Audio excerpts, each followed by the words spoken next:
Bienvenue dans Déclic et des claques, le rendez-vous des audacieux et des aventuriers de la vie. Je suis Pauline et je suis ravie de vous accueillir dans ce voyage où nous explorerons les récits inspirants de celles et ceux qui osent sortir des sentiers battus et façonner leur propre chemin. Parce qu'un déclic peut être suivi de sacrées claques, parce que des claques peuvent faire naître un véritable déclic, parce qu'on a tous envie un moment de prendre nos clics et nos claques, découvrons ensemble les parcours de nos invités, les moments décisifs, les défis surmontés, les leçons apprises, pour nous donner à notre tour l'envie d'oser.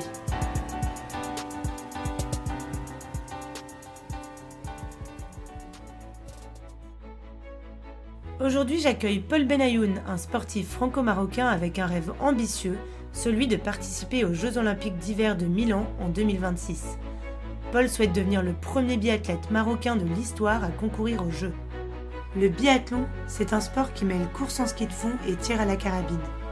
Depuis qu'il a découvert cette discipline en 2018, il consacre sa vie à cet objectif, traversant des hauts, des bas et vivant une aventure humaine incroyable.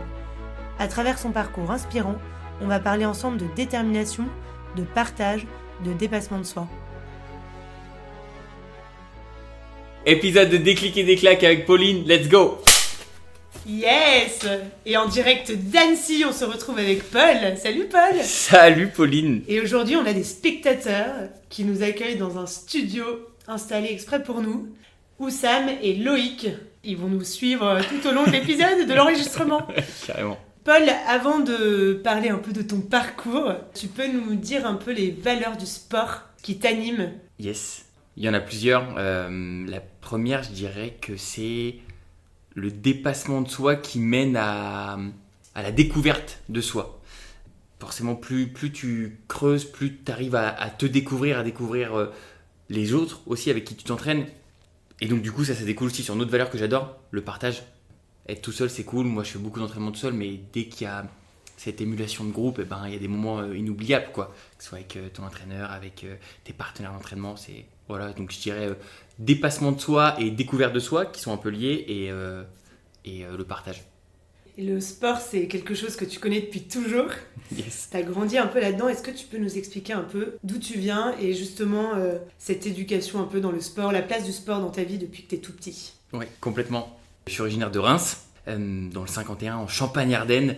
Et effectivement, j'ai grandi dans le sport. En fait, je pense qu'une partie de mon éducation via mon père a été par le sport. Il était sportif, il était footballeur professionnel et aussi éducateur. Et je pense que sa manière de faire dans son travail, il me l'a aussi transmise.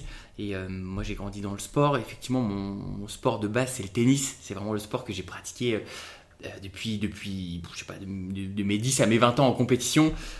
Beaucoup de courses à pied aussi. Et donc, du coup, ça m'a appris à me découvrir. Et j'ai grandi dans le sport parce que ma mère était toujours là sur les bords des cours. Mon père était sur le vélo quand j'allais courir. Il y a vraiment cette notion qui est ancrée en moi depuis tout petit, quoi. Et en 2014, tu entames une formation en management du sport pour t'approcher un peu de cette passion d'un point de vue professionnel. Comment et quand est venue un peu cette idée de t'orienter dans ce domaine professionnel? Excellente question. Parce que, effectivement, comme tu dis, à 18 ans, moi, je ne savais pas quoi faire. Et donc, un peu la voie généraliste, je fais un DUT technique de commercialisation. Après, je fais une licence dans la logistique, encore un peu floue, parce qu'en fait, je ne sais pas quoi faire. Donc, j'avance, ok, je passe mes diplômes. Et puis, la voie un peu, pas classique, mais qui reste assez large. Je passe mes concours d'école de commerce et... j'atterris à l'INSEC à Chambéry et il y a cette majeure qui me parle, management du sport et des événements. Alors on revient sur, comme tu viens de le dire, j'ai grandi en sport, ok, pourquoi pas. C'est pas encore hyper clair et puis il y a des cours sur l'histoire du sport, sur l'organisation qui me donnent envie et je me projette, je me dis, ah yes, ok, je commence à rêver un peu grand et je me dis, ouais, pourquoi pas aller organiser des gros événements sportifs nationaux, internationaux. Et puis après, la suite, tu la connais. Je sais pas si j'y développe. Vas-y, développe. C'est comme ça qu'on se connaît. Exactement. C'est ça qui est assez rigolo. Un premier stage à Roland-Garros qui, je pense, va rester dans ma tête jusqu'à la fin de mes jours. Fan de tennis, donc forcément Roland-Garros. Après un passage sur le Tour de France en tant qu'équipier boutique officielle. Fabuleux et je reçois pendant le Tour de France l'acceptation de mon alternance chez France Gallo pour mon Master 2 Et donc c'est là où on se connaît parce que c'est là qu'on s'est rencontrés puisque j'étais alternante aussi à ce moment-là chez France Gallo. Exactement. On a grandi depuis, hein. Il y a quelques années, ouais, 2016, 2017 je crois. 2016, 17, donc il y a 7 ans maintenant. Et donc du coup, voilà, Roland Garros, Tour de France, chez France Gallo, Qatar Prix de l'Arc de Triomphe, Prix de Diane Longines, donc c'est des événements internationaux. Et là, je me dis, ok, c'est ça que je veux faire, des événements sportifs. Paris, c'est cool, mais je vais retourner à la montagne. Et donc du coup, voilà, ça découle sur l'arrivée. L'arrivée à Chamonix. Exactement. En 2017, il me semble. Ouais, exactement. Fin 2017. Et là, tu arrives vraiment dans le cœur de Chamonix et tu découvres un nouveau monde sportif. Tu découvres le sport outdoor, le ski de fond et un peu plus tard le biathlon. Ouais. Est-ce que tu peux nous raconter un peu cette arrivée à Chamonix, cette intégration dans ce nouveau monde? Complètement. Donc j'y suis allé pour mon premier job, mon premier CDI au Club des Sports de Chamonix où là j'étais adjoint sur les grands événements qu'il y a dans la vallée à Chamonix. Donc les grands événements, il y en a peut-être qui les connaissent, c'est le Marathon du Mont Blanc, la Coupe du Monde d'escalade, la Coupe du Monde de ski, une Coupe d'Europe de ski. Et donc là je réalise encore une fois un rêve quoi. Et donc découverte d'organisation d'événements outdoor. Et du coup je me dis ok, je vais pratiquer aussi, je vais découvrir qu'il y a le sport dans le sang, ok, j'y vais quoi. Et donc découverte du trail que j'adore, que je pratique beaucoup l'été, et aussi des sports d'hiver forcément, le ski de randonnée, le ski de fond. Et là, le ski de fond, mes pauses de midi, c'était le club des sports, il est vraiment au pied des pistes, donc le ski de fond c'était pas tous les midis, mais très fréquent. Et quel sport incroyable quand on ne sait pas en faire, parce que c'est super dur, et c'est ça qui m'a plu. Et je me suis dit, mais ouais, le ski de fond, il y a ce truc de... Il y a plusieurs choses à associer. Il faut être en forme physiquement et techniquement. Il faut sentir les choses. Et j'ai dit, ok, je vais progresser là-dedans. Et j'avais des collègues que j'embrasse, Tom et Cynthia, qui me voyaient et qui me disaient, ah mais Paul, c'est marrant, tu vas... un Marocain à Chamonix qui fait du ski de fond. C'est un peu cliché, mais c'est rigolo. Et ça part de là. Il me semble que c'est Cynthia qui me dit... mais il y a un film comme ça qui s'appelle Good Luck Algeria.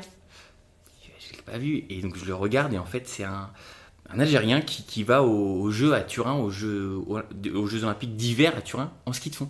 Et là je me dis mais pourquoi pas moi? Alors peut-être que je rêve déjà trop grand, mais je me dis pourquoi pas moi? Et en fait l'affinité de travailler dans l'événementiel sportif et finir peut-être au CIO à Lausanne pour organiser les Jeux Olympiques, en fait c'est pas... organiser les Jeux, c'est devenir olympien quoi. Participer aux Jeux. Exactement, et donc l'idée elle naît d'ici, tu vois. Oui. Elle naît d'une conversation un peu rigolote, et puis une idée un peu folle, et puis pourquoi pas, et puis en fait l'idée, après il y a un petit cheminement qui se fait. Exactement. Des conversations avec des copains à droite à gauche, etc. Complètement. Et là je te fais le raccourci, mais tu sais, après plusieurs mois, après, c'est pas fait tout de suite, mais... le film, et puis quand je regarde le film, je ferme le film, je me dis mais c'est sûr que c'est mon histoire. Et puis en fait 6 mois après je me dis mais attends gars, tu sais pas faire du ski de fond, enfin tu sais pas vraiment quoi. Et puis je change de job, j'atterris à l'UTMB, à l'Ultra Trail du Mont Blanc, et c'est là où il y a beaucoup de choses qui se passent, et notamment une rencontre qui voilà aujourd'hui qui est un de mes meilleurs amis, Jules, et qui me dit mais mec, ton projet il est incroyable, devenir olympien c'est une histoire incroyable, et tu as raison d'essayer si tu peux. En tout cas, tu as la chance de pouvoir essayer grâce à ta double nationalité. Il faut que tu y ailles. Si tu as envie, vas-y. Il me dit, mais si tu veux faire quelque chose d'un peu exceptionnel, de marquer l'histoire de ton pays, du Maroc, il y a déjà eu des fondeurs marocains qui sont allés au jeu. Samir, que j'embrasse, Samir Azimani, qui me soutient beaucoup, qui m'aide beaucoup. Donc ça a déjà été fait, c'est extraordinaire. Mais si tu veux être le premier... il faut que tu sois le premier biathlète marocain et africain à aller aux Jeux Olympiques d'hiver. Et du coup, encore une idée... Défi un peu fou, mais j'aime bien l'idée. Le défi, comme tu dis, il est un peu fou parce que du ski de fond, je sais ce que c'est, donc je sais déjà que c'est hyper dur. Et en plus, tenir une carabine en plus... Là, tu t'ajoutes une discipline... c'est complètement un deuxième sport, quoi. Tu ne maîtrisais pas, quoi. Je n'avais jamais eu de carabine de ma vie, quoi. Donc, donc effectivement... je crois que après coup, je me dis, je crois que je réalisais pas en fait tout ce que ça engendrait, tu vois, de me dire, allez, je vais aller aux Jeux Olympiques dans ce sport-là que je connais pas. Et ça représente quoi les JO pour toi là? Moi, j'en ai des frissons. C'est un rêve de vie, les JO. C'est les Jeux Olympiques. En fait, je crois que c'est le fait de devenir olympien, de dire je l'ai fait, dans, pour moi, la plus grande fête sportive mondiale, je pense pour beaucoup de sportifs. Ça dépend des sports, pas dans tous les sports, mais tout ça, tout ce projet pour la finalité de dire je suis olympien, moi, j'aurais réussi, en tout cas la première partie de ma vie, quoi, tu vois. Ouais. T'es arrivé dans ce monde de compétition du biathlon, t'es arrivé à quel âge? Je dirais 29 ans, un peu sur le ouais, tard pour certains, dire. pour d'autres, pour voilà, d'autres, mais quand même plus sur le tard que... Okay. Voilà. Et t'es arrivé face à des gens plus jeunes et qui faisaient ça surtout depuis beaucoup plus longtemps que toi? Ouais. Complètement. Comment t'as réussi à trouver ta place là-dedans? Ça va pas être facile. Non, tu soulèves, parce que dans cette question, tu soulèves plein de choses qui sont hyper intéressantes. Effectivement, alors déjà, il y a le regard des autres. Alors, je fais certes pas mon âge, mais on voit que j'ai pas 20 ans. C'est qui ce vieux là qui débarque? Exactement, et puis le biathlon, c'est un petit monde que je découvre et qui est super, qui est fabuleux, mais en fait, tout se sait, tout va très vite. C'est pas, j'adore le foot, mais c'est pas le foot. Tu prends pas une licence et tu vois, le biathlon, t'as une arme, donc forcément, tout le monde se connaît, et puis... Et donc, comme tu dis, mais je me rappelle de mes premiers entraînements. Mon premier entraînement au Contamine, c'était en ski roue. Donc, c'est ce qu'on fait quand il n'y a plus de neige, l'été souvent. Premier entraînement en ski roue avec ma carabine que je savais à peine tenir. Et j'arrive, il y avait le comité Mont Blanc, tous les jeunes qui s'entraînaient. Et je me suis dit, mais où est-ce que j'atterris? Je suis arrivé tout seul. Je connaissais cette personne. Je me suis dit, mais qu'est-ce qui se passe là? Et c'est là où, ok... Il faut se faire confiance, il faut un minimum de confiance pour y aller. Oui. J'étais tellement pas confiant, mais finalement oui, il y a un mélange de plein de choses, quoi. Tu avais envie surtout, envie de te donner les moyens. En fait, je me dis ok, il faut passer par là, c'est toujours comme ça. T'as vite des gens qui, mais salut, t'es nouveau, okay. C'est quoi ton truc? Et puis d'autres qui disent, mais attends, oh là là, il je sais pas, tu te fais, il y a un peu des jugements, il y a un peu, mais tu le sais, de toute façon, quand tu t'exposes un peu comme ça, entre guillemets, tu sais qu'il y aura des gens bienveillants. Et tout au long de l'aventure, il y en a, quoi. Je rencontre des gens extraordinaires. Du coup, tu constitues un peu une équipe autour de toi dans tout ce programme, la direction JO. Dis-nous un peu qui t'entoure pour te préparer en fait, physiquement, mentalement. Carrément. Finalement, en fait, je me suis rendu compte il y a quelques mois maintenant, mais je suis acteur principal de cette aventure parce qu'effectivement, je veux aller aux Jeux Olympiques. Mais en fait, tout seul, c'est impossible. Et quotidiennement, en fait, j'ai des échanges avec... alors, je vais les citer parce que ils sont vraiment très présents. Je peux? Vas-y, on nomme. Julien et Nolwenn de chez Renaissance, voilà, en qui j'ai grandement confiance, qui ont fait un super taf, un super boulot sur ma prépa physique générale, spécifique, sur plein d'aspects.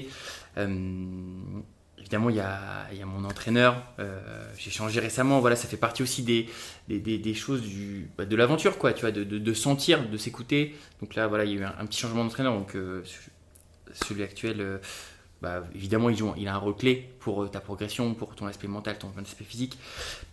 Et puis,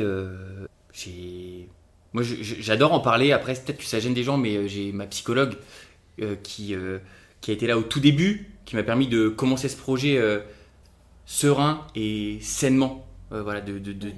Oui, c'est important parce que c'est un changement de rythme de vie. Et puis plein de chamboulements, quoi. Ouais, il faut être ok avec soi, tu vois, pour vraiment se dire... au maximum, en tout cas, tu peux pas régler toutes tes histoires. Et il y a peut-être qui sont pas nécessaires de régler, tu vois, mais être vraiment ok avec, ok, je me lance là-dedans. C'est quoi on a tous nos petites casseroles, entre guillemets, à régler. Donc, ma psy, elle joue un rôle, mais...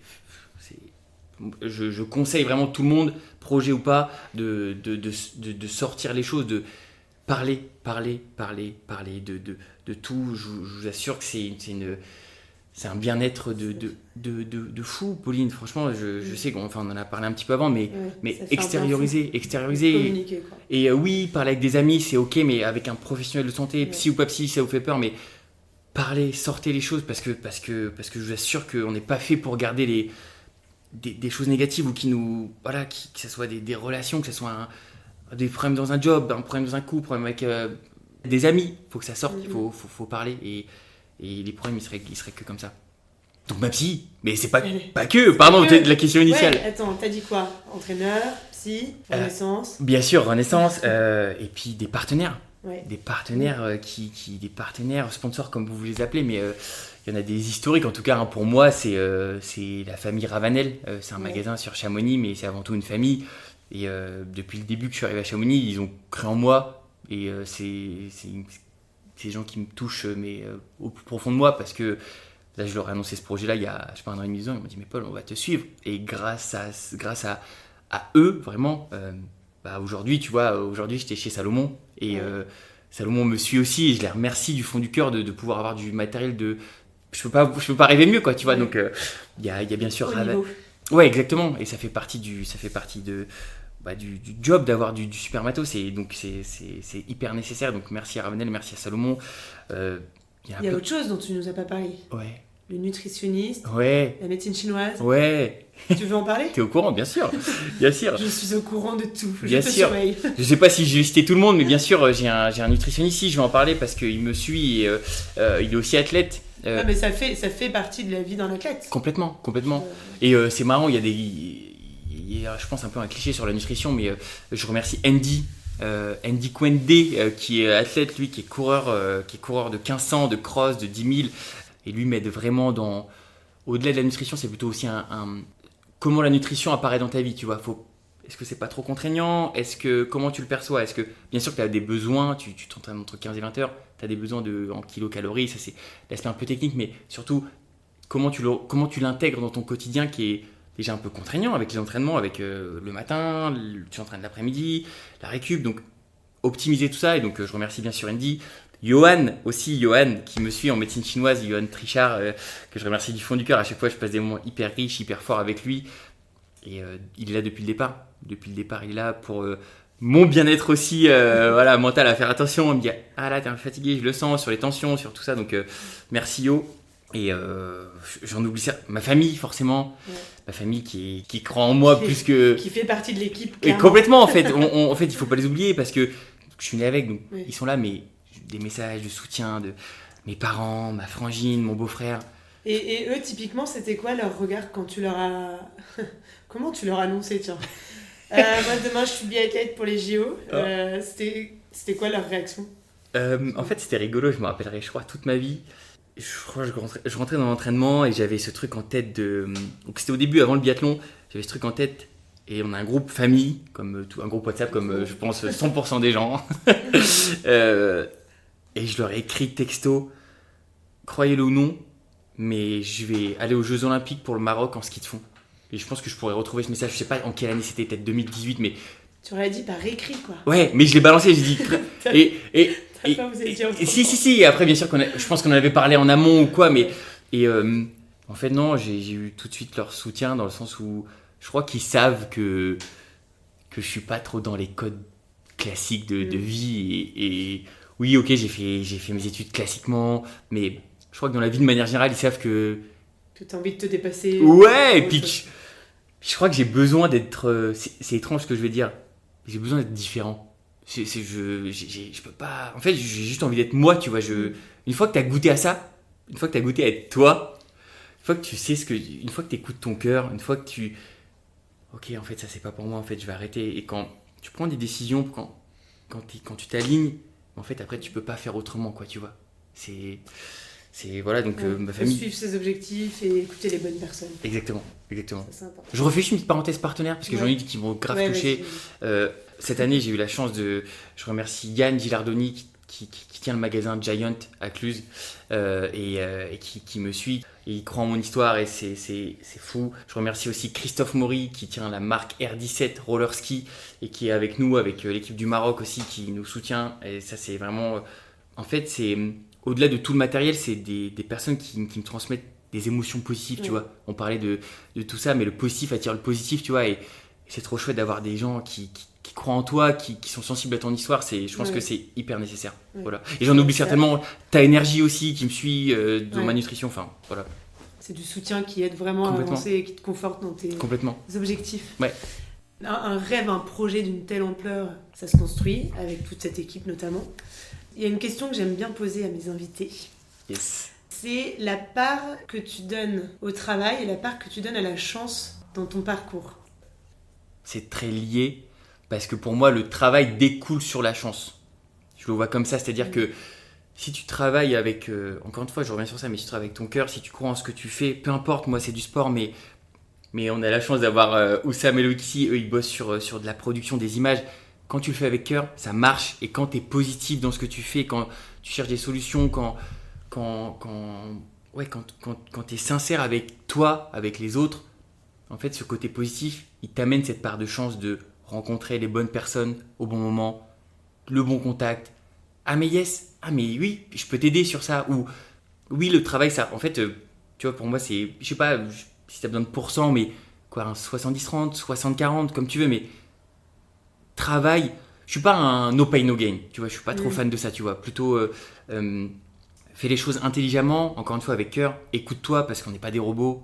Oui, il y en a des gens qui sont capables d'encaisser plein d'heures de sport et qui progressent, mais si tu le fais intelligemment, si tu t'écoutes, si tu apprends à te connaître, eh ben tu le fais de mieux en mieux, et pas que sportivement, tu vois, même pour toi, tu vois, tu as ton job, tu lances ton podcast, si tu arrives à tout aligner, si tu arrives à t'écouter en disant ok, là je suis en train d'en faire trop, il faut que je vais me calmer, je vais mieux m'organiser, mieux gérer les choses. C'est la leçon de morale de Paul du jour.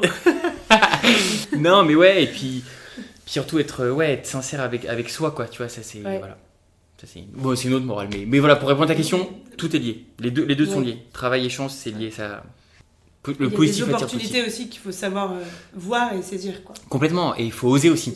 Ouais. Faut oser, et tu sais, tout ça fait partie un peu d'avoir confiance en soi, d'avoir assez d'ego, du bon ego, parce que trop d'ego, mais avoir assez d'ego pour se dire ouais, ok, je saisis ma chance, ouais, ok, tu vois, et ça fait partie aussi du process entre l'hiver passé et là l'hiver qui arrive. C'est pas la même, enfin moi je me sens pas pareil, quoi, tu vois, mais comme toi tu te lances dans les podcasts, entre les 1, 2, 3 premiers, et quand tu seras à ton 10e, tu seras pas la même personne. Ce sera tellement plus fluide. Non mais là ça l'est beau. J'aurais plus de 2 spectateurs, j'en aurais 15. Non mais tu vois, dans la connaissance de toi, dans la connaissance du matériel, dans comment on est à l'aise, dans comment tu parles, dans plein de choses, tu vois. Qu'est-ce que tu retiens, Paul, de ton parcours, des rencontres, des opportunités, justement, que tu as eues jusqu'à maintenant ? Qu'est-ce que ça t'a appris en termes de compétences personnelles et sur la vie en général ? Je sais pas si on va avoir assez d'un podcast pour répondre à cette question. Je reviens sur une phrase que Jules, donc un de mes meilleurs amis, qui m'a parlé de ce projet en rigolant au début, puis en fait il m'a dit mais mec, ce qu'il y a de plus beau dans ton aventure, c'est pas la finalité, c'est pas le résultat, c'est le chemin. Et au début je me disais mais qu'est-ce qu'il me raconte, je veux aller au bout. Non mais ouais, si je loupe, tout est foiré. Et en fait toutes ces rencontres, tout ce que les gens t'apportent, tout ce que toi tu peux aussi apporter, quoi, tu vois, je sais pas qui écoutera ce podcast, mais si ça peut donner des idées, des déclics aux gens, tu vois, de se dire mais ouais, moi mon truc c'est, je sais pas, d'ouvrir une boulangerie, c'est de devenir acteur, de réalisateur, ce que tu veux, lancer mon podcast. Je dis pas qu'il faut tout claquer et partir du jour au lendemain, mais écoutez-vous, vous avez les réponses.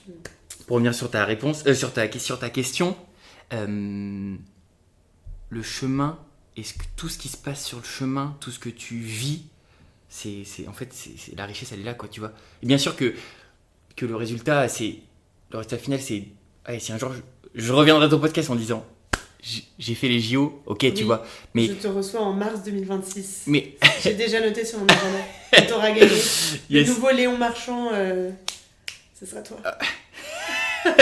C'est tout ce que je me souhaite. Mais donc ça, c'est le résultat, c'est une chose, mais comment arriver au résultat, c'est peut-être la meilleure des choses. Et c'est pas, je vais pas faire de la psychologie de comptoir ou quoi, mais vraiment tout ce qui t'emmène vers ton résultat, c'est fabuleux.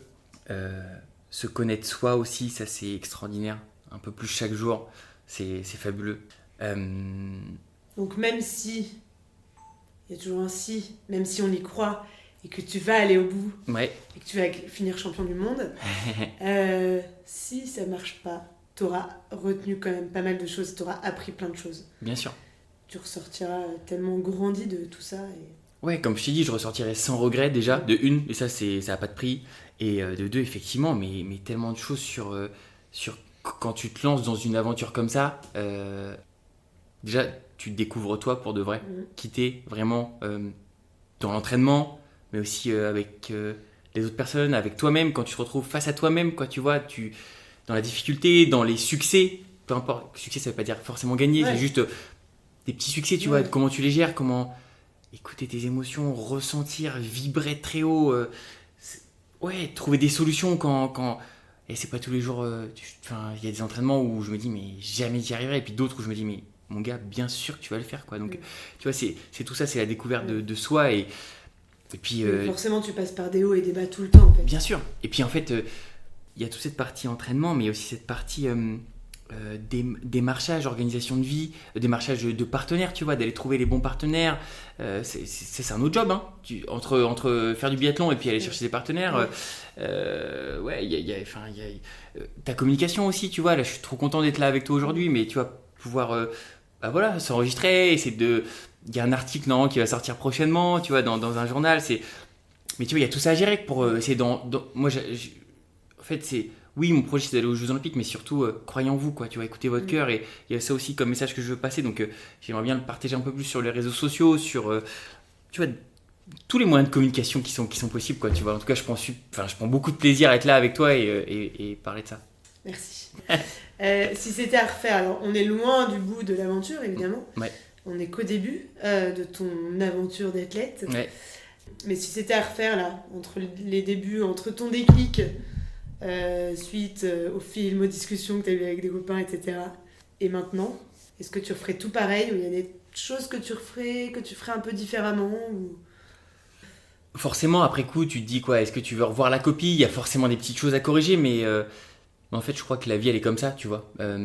Pourquoi toi, à 33 ans, tu te lances dans un podcast et pourquoi tu l'as pas fait à 28 ou pourquoi tu l'as pas fait à 38? Et tu vois, je crois que toutes les choses arrivent au bon moment, finalement, tu vois. Et encore une fois, c'est le bon moment, vous le sentez. Il y a plein de petits, on en discutait, mais il y a plein de petits signes de dire c'est le moment, c'est pas le moment, c'est ah ouais, putain, ça revient dans ma tête. Ah ouais, ah mais c'est pas la première fois. Ah ouais, je vais y aller, je vais le faire. Ah ouais. Et puis, bien sûr que et tous les grands le disent, quoi, tu vois, mais il faut échouer, il faut se louper. Donc, bien sûr que je gommerai mes échecs, mais je crois pas finalement, tu vois, d'apprentissage, tu vois. Est-ce que j'aurais mieux fait? Est-ce que j'aurais acheté une autre carabine? Est-ce que j'aurais... Non, je crois pas. Je crois pas. Finalement, tu vois, c'est comme ça et l'aventure, elle est comme ça, tu vois. Puis les échecs te font grandir. Non, mais en vrai, c'est très cliché, c'est très instagrammable. C'est cliché, mais j'y crois complètement, moi. Mais c'est la vérité, tu vois, de te retrouver un peu au pied du mur ou tu vois, se louper pour comprendre, tu vois. En fait, il faut avoir aussi cette intelligence de se dire ah putain, j'ai loupé, je vais relouper, mais plutôt, ok, j'ai loupé, qu'est-ce que je vais faire pour améliorer la chose? Et là, il faut parler, il faut communiquer parce que tout seul, tu trouves pas les solutions. Tu fais le même schéma tout le temps dans ta tête, tu vois, ok, j'ai fait ça, donc maintenant, parle. Ah ouais, c'est vrai que j'avais pas vu ça comme ça. Ah ouais, c'est peut-être pas... C'est là où ton équipe, les gens qui te suivent, c'est primordial, quoi. Tu peux pas... Bien sûr que c'est toi la finalité, encore une fois. C'est toi qui skis, c'est toi qui tire. Mais parler, échanger, te filmer, demander des avis, ça n'a pas de prix, quoi. Et les prochaines étapes? C'est quoi les prochaines étapes? Les prochaines étapes jusqu'au JO, là, c'est quoi les étapes de compète, de qualification? Ouais. Dis-nous un peu, parce qu'on va te suivre. Hein. Complètement. Et alors, il y a un aspect qui est super important aussi. Je les remercie, j'ai pu les rencontrer. Je suis allé au Maroc rencontrer le président actuel de la Fédération royale marocaine de ski de montagne qui fait toutes les démarches là avec l'IBU. L'IBU, c'est l'International Biathlon Union, pour que le Maroc devienne pays membre et que je puisse aller participer aux manches de Coupe d'Europe, donc d'IBU Cup. Et donc de là, je pourrais normalement cet hiver, j'attends une réponse là, normalement fin octobre, début novembre, pour cet hiver aller en Coupe d'Europe et commencer à marquer des points, voir où est-ce que je me situe, ce qu'il faut travailler, etc. Donc, mais en tout cas, ça se passera en Coupe d'Europe et ou en Coupe de France. Et qu'est-ce qui fait que tu seras sélectionné vraiment pour participer au JO? C'est la Coupe d'Europe? C'est de gagner un championnat en amont? Ouais, alors je connais très mal les compétitions sportives. Je vais essayer de vulgariser la chose. Mais alors, c'est fini les Jeux Olympiques où... il est de cette nation, ok, on le prend, il y en a... Ça, c'est fini. Et surtout en biathlon, les quotas, ils sont vraiment très élevés. C'est pas pour pas pour me dire, je vais faire un truc incroyable. C'est juste qu'on m'a prévenu, les quotas sont vraiment très élevés. Et donc, il y a des grandes nations du biathlon. La France, l'Allemagne, la Suisse, la Norvège. Il y a les petites, moyennes nations et il y a les petites nations. Et donc le Maroc fait partie des petites nations. Et pour les Jeux Olympiques, il y a 10 ou 12 places qui sont allouées à ces petites nations. Et en fait, il faut être le meilleur. Il faut faire les meilleurs résultats des petites nations. Donc le Maroc en fait partie, mais il y a d'autres petits pays, type, il me semble, le Brésil ou des pays d'autres pays d'Amérique du Sud, où tu vois, où il y a peu de biathlètes. Et donc, en fait, il faut être le meilleur de ces biathlètes-là. Et donc, c'est en Coupe d'Europe que ça se passera. Et j'ai les phases qualificatives, c'est jusque 4 semaines avant les Jeux Olympiques. Donc, suspense. Suspense jusqu'en janvier, quoi. Janvier 2026. Ouais, complètement. Et donc, tant mieux pour moi parce que j'ai encore une énorme marge de progression. Et donc, si je peux aller le plus tôt, le mieux. Mais si je peux. Voilà. Tu répondras quand même à mes appels en février 2026 quand tu seras champion ou pas. Je pourrais te réinviter sur le podcast ou pas. Je ne ferai plus partie de ta vie du tout. Tu peux m'appeler champion si je deviens olympien. Avec grand plaisir, je reviendrai. On se refera la même chez Oussam. Chez Oussam. Qui aura lui un studio de compète et je l'aurai interviewé d'ici là. Exactement. Qu'est-ce que tu conseilles à des gens qui veulent se lancer dans des défis, que ce soit sportifs ou autres, et qui n'osent pas? Alors, ceux qui n'osent pas, c'est ceux qui sentent déjà qu'il y a un truc. Parce qu'il y a des gens qui... Et c'est ok, on est tous différents, tu vois. On a tous une manière de voir les choses, une manière de voir la vie différente. Et ceux qui n'osent pas, c'est qu'ils sentent qu'il y a quelque chose qui, tu vois, qui les tente, ou il y a un truc qui les bloque. Et donc, du coup, pour déclencher ça, je t'expose ma théorie du caillou dans la chaussure. Allez, vas-y. Ça va parler à tout le monde. Je pense que cette théorie, on a tous déjà marché ou fait une randonnée et un petit caillou dans la chaussure. Et puis, si on a des grosses chaussures, généralement, on se dit, ouais, c'est pas grave, je vais marcher un peu avec. Et puis ouais, en fait, au bout de 5, 10, 15 minutes, on l'oublie, ce caillou. Sauf qu'il est là, tu vois. Et on s'habitue, un peu comme dans la vie, tu vois, à ces petits problèmes ces petits blocages, peu importe comment tu les appelles, mais on s'habitue à ces choses-là. Et puis parfois, il y en a même un deuxième qui vient de se glisser. Et puis, on s'habitue, c'est comme ça, tu vois, le quotidien fait que, tu vois, on prend pas le temps de s'arrêter et dire... alors que, tu vois, Pauline, quand tu t'arrêtes et que... Alors, il faut avoir le courage de s'arrêter, défaire sa chaussure. Enlever le caillou. Enlever le ou les cailloux, remettre sa chaussure. Et je t'assure que tu marches beaucoup mieux après. Tu vois, tu te sens... Ah ouais, ah yes, c'est ça. Et tu vois, et je pense que ça, ces petits cailloux, en fait... ils apparaissent soit quand on grandit, ou soit il y en a qu'on a depuis qu'on est plus jeune. Encore une fois, je ne suis pas psychologue, tu vois, mais on a tous nos petits traumatismes qui soient plus ou moins violents, mais on les a tous. Et donc, tu vois, retirer ceux qu'on a envie, ceux qui nous bloquent pour passer à l'action, pour moi, c'est la clé, quoi, tu vois. Et bien sûr que ça peut faire peur, mais être courageux, c'est aussi... Courageux ou courageuse, j'entends, c'est aussi une qualité qu'on peut réussir à développer en parlant, en s'exprimant, parce que garder tout pour soi, on ne peut pas devenir courageux en gardant tout. Ou alors, on en parlait tout à l'heure, mais c'est les crises de la quarantaine, les crises de la cinquantaine, de dire j'ai tout gardé pour moi depuis des années, slack. Exactement. Mes clics et mes claques. Exactement. Donc voilà, écoutez votre cœur si vous ne l'avez pas encore fait, mais les réponses, elles sont en nous. Et... Ouais. Et est-ce que tu as une personne, un film, un livre? Alors, bon, le film... ça faisait un peu partie de tes petits moments décisifs, Good Luck Algeria. Ouais. Et je reviens sur... j'ai quand même regardé dernièrement Rasta Rocket. Parce que film très cliché, mais histoire vraie. Et quel film extraordinaire. C'est extraordinaire, ces films-là. En fait, tu apprends plein de choses. Je reviens juste sur ça, mais tu sais, c'est des sprinteurs qui se mettent à faire du bobsleigh et... ils veulent faire comme les Allemands, je crois, qui sont leaders et qui sont les meilleurs mondiaux.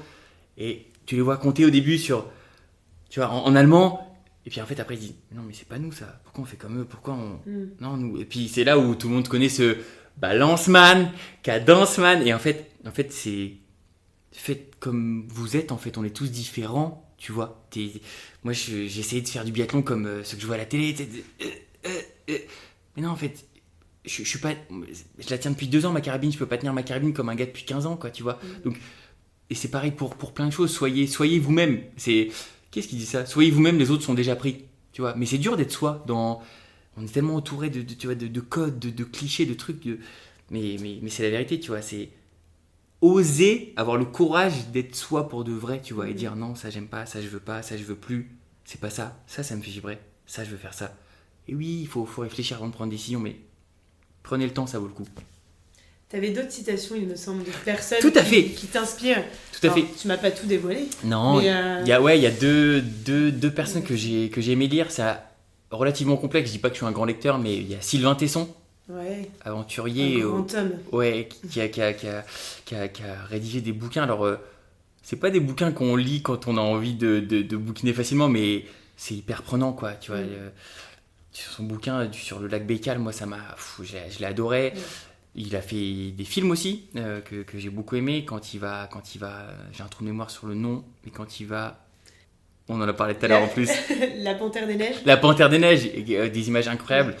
Et l'autre personne, c'est plutôt sur sa philosophie de vie, Jean d'Ormesson, qui est décédé maintenant il y a quelques temps. Un grand homme encore plus que Sylvain Tesson. Ouais, alors oui. Sur un autre registre. Exactement, mais tu vois, des phrases ou même des interviews qui me saisissent de Jean d'Ormesson, c'est fabuleux, quoi. Et il y a une phrase que j'aime bien de lui qui dit méfiez-vous de l'évidence, elle passe son temps à changer. J'aime bien. Je vais me la noter. On n'en ferait pas le titre de cet épisode? Ça peut. J'en ai d'autres si tu veux, tu vois. J'en ai d'autres, mais ouais. Voilà, c'est Sylvain Tesson et Jean d'Ormesson, j'aime beaucoup, ouais. On va se quitter sur une anecdote du biathlon. Est-ce que tu as une anecdote à nous partager? Je crois que j'en ai une. J'en ai une qui en fait, moi, m'a touché, et je vais essayer de vous la raconter assez simplement. C'était sur une Coupe de France à la Fécla l'hiver passé. Donc en biathlon, le biathlon, c'est des skis de fond avec une carabine dans le dos, et il y a des tirs à faire. Et je pars à l'échauffement, et je savais qu'il y avait les gars de l'équipe de France qui étaient là. Donc je sais pas si tout le monde les connaît, mais il y avait Emilien Jacquelin, Éric Perrault, Quentin Fillon-Maillet. Et je pars m'échauffer, puis je commence à skier, puis je vois un mec qui se met devant moi, puis je fais moi j'essaie de rester dans mon truc, et puis je skie, puis je le reconnais, c'est Quentin Fillon-Maillet. Et en fait, Quentin Fillon-Maillet, c'est le médaille d'or olympique des derniers Jeux Olympiques. Et là, je me dis, attends, mais qu'est-ce qui se passe, gars? Il y a un an, tu savais pas tenir une carabine, et là, tu te retrouves en train de t'échauffer dans les skis du champion olympique en titre. Et là, je me suis dit, ok, reste concentré, grand, parce que dans 20 minutes, tu pars. Donc, mais c'était tellement riche, et tu sais, il se retournait, j'étais dans ses skis, et à la fois comme un gamin, et à la fois, il fallait rester concentré. Donc, mais je me suis dit, mais qu'est-ce qui se passe, gars? C'est quoi ce rêve, quoi, tu vois? Et donc, c'est pour ça que je te dis, oui, la finalité, c'est d'aller au jeu, mais tu vois, des moments comme ça. T'as parlé avec lui? Non, parce que tu vois, il est concentré et tout. Et par contre, la petite histoire, c'est la première fois que ça me le fait. Je tire à 9 sur 10. Et ce jour-là, je tire mieux que je crois, Emilien Jacquelin et Éric Perrault qui tirent à 8 ou un truc comme ça. Donc, ça m'a fait rire, tu vois. Je suis bien loin, je suis tout au fond du classement, mais voilà, c'était juste la petite histoire. C'est la rencontre qui a fait que t'étais peut-être, je sais pas. Puis il y avait du monde, mais j'ai vécu un rêve de gamin, tu vois, un rêve de gamin, de me retrouver avec des champions comme ça, ça n'a pas de prix. Je peux même pas te le décrire. J'essaye, mais je peux pas. Et ben, on n'a plus qu'une chose à te souhaiter, c'est de finir champion comme eux. et du coup, chacun son parcours, mais ouais, mais le tien, il va être grand. Ouais. On se retrouve en hiver 2026. Quand tu veux, même avant pour faire un petit update. Let's go. Merci, Pauline. Merci, Paul. Merci à nos caméramans. Réalisateur. Merci, les gars. Fin de tournage. La raclette. Et oui, c'est sur une bonne raclette que nous avons poursuivi cette soirée, parce que pas de passage à Annecy sans raclette. J'espère que cet épisode vous a plu. Pour suivre les aventures de Paul, je mets les liens dans la description. Si vous voulez continuer à écouter de chouettes parcours qui vous donneront envie d'oser à votre tour, abonnez-vous à ce podcast. Je vous donne rendez-vous très bientôt pour un prochain épisode.